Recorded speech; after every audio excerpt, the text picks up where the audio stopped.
जिसे पूरे गांव ने मरा हुआ मान लिया, वो निकला जिंदा। हत्या का मुकदमा, कोर्ट के आदेश और फिर 6 साल बाद हुआ बड़ा खुलासा।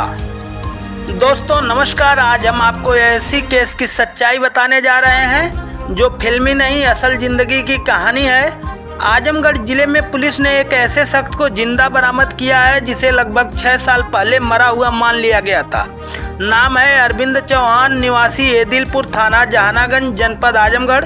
अरविंद 30 जुलाई 2019 को अचानक घर से लापता हो गया था। परिजनों ने थाने में गुमशुदगी दर्ज कराई, फिर मामला कोर्ट पहुंचा और बाद में हत्या का मुकदमा दर्ज किया गया। पत्नी सुनीता चौहान ने कोर्ट में शपथ पत्र देकर कहा कि मेरे पति को गायब कर हत्या कर दी गई और आरोप लगाए गए वासुदेव चौहान और घरभरन चौहान नाम के 2 व्यक्तियों पर। लेकिन हकीकत कुछ और ही निकली। 16 अप्रैल 2025 को आजमगढ़ पुलिस अधीक्षक हेमराज मीणा द्वारा चलाए जा रहे ऑपरेशन मुस्कान के तहत केस में बड़ा खुलासा हुआ। सर्विलांस टीम ने मोबाइल नंबरों की CDR खंगाली, संदिग्ध कॉल डिटेल निकाली और मुखबिर की सूचना पर 15 अप्रैल को लखनऊ के IIM के पास से तथाकथित मृतक अरविंद चौहान को जिंदा पकड़ लिया गया।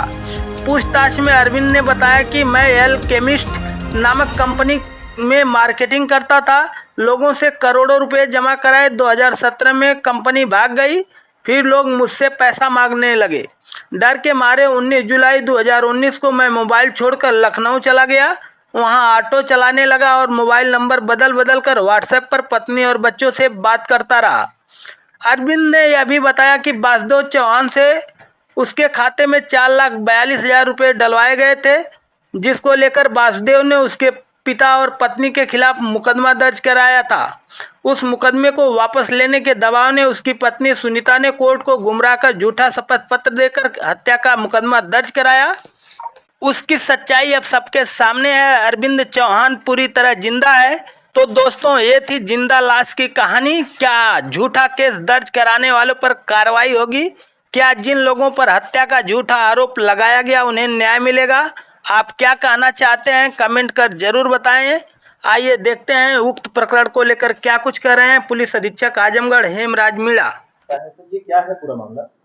देखिए, थाना जहानागंज में 30 जुलाई 2019 को एक गुमशुदगी दर्ज हुई थी, जिसमें सुनीता चौहान नाम की जो महिला है, उन्होंने ये बताया था कि उनके पति अरविंद चौहान है, वो नहीं मिल रहे हैं और इसी की गुमशुदगी की तलाश भी की गई थी, लेकिन ये व्यक्ति उस समय बरामद नहीं हुए थे।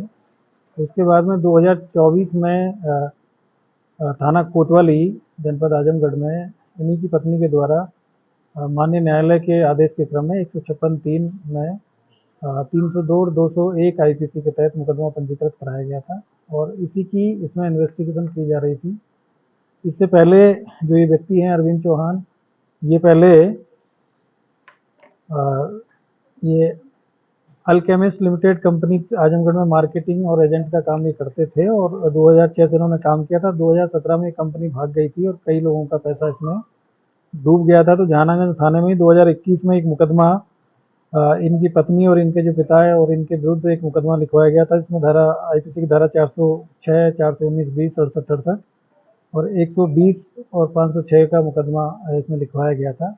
उसमें इनकी पत्नी और जो इनके पिताजी और ये बातचीत चल रहे थे, लेकिन चूंकि इनकी जानकारी नहीं मिल रही थी और उससे पहले ही जैसे ये भागे थे यहाँ से, तो इनकी पत्नी ने इसमें गुमशुदगी दर्ज करा दी थी जहानागंज थाने में और उसके बाद में इन लोगों ने प्लान करके 156(3) के तहत IPC 302 और 201 के तहत थाना कोतवाली में 2024 में फिर इनकी गुमशुदगी और हत्या का मुकदमा इन्होंने इसमें लिखवाया था।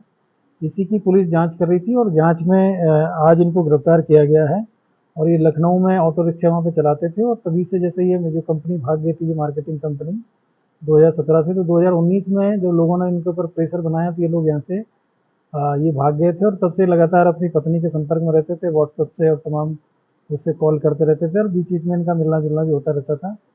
और जो जहानागंज थाने में जो 2021 में मुकदमा लिखवाया गया था, उसमें इनकी गिरफ्तारी ना हो और बाकी अन्य जो विधिक कार्रवाई इनके विरुद्ध ना हो, इसी से डिफेंस लेते हुए इन लोगों ने 156(3) का दुरुपयोग करते हुए मुकदमा लिखवाया और क्योंकि इनकी जानकारी नहीं मिल पा रही थी, तो इसमें माननीय न्यायालय के द्वारा भी इसमें मुकदमा का आदेश किया गया, मुकदमा इसमें पंजीकृत भी किया गया और इनकी जब इन्वेस्टिगेशन की गई तो इनकी जानकारी मिली कि ये लखनऊ में रह रहे हैं और आज इनको गिरफ्तार किया गया है। और उसमें जो पूर्व का जो मुकदमा है उसमें भी इनको इसमें वांछित थे, तो उसमें इनकी गिरफ्तारी की गई है। बाकी जो ये मुकदमा इन्होंने फर्जी लिखवाया गया है, तो इसमें जो जालसाजी की जो धारा है उनको बढ़ोतरी करते हुए और इनकी इसमें गिरफ्तारी की जा रही है और आगे की इसमें विधिक कार्रवाई की जा रही है।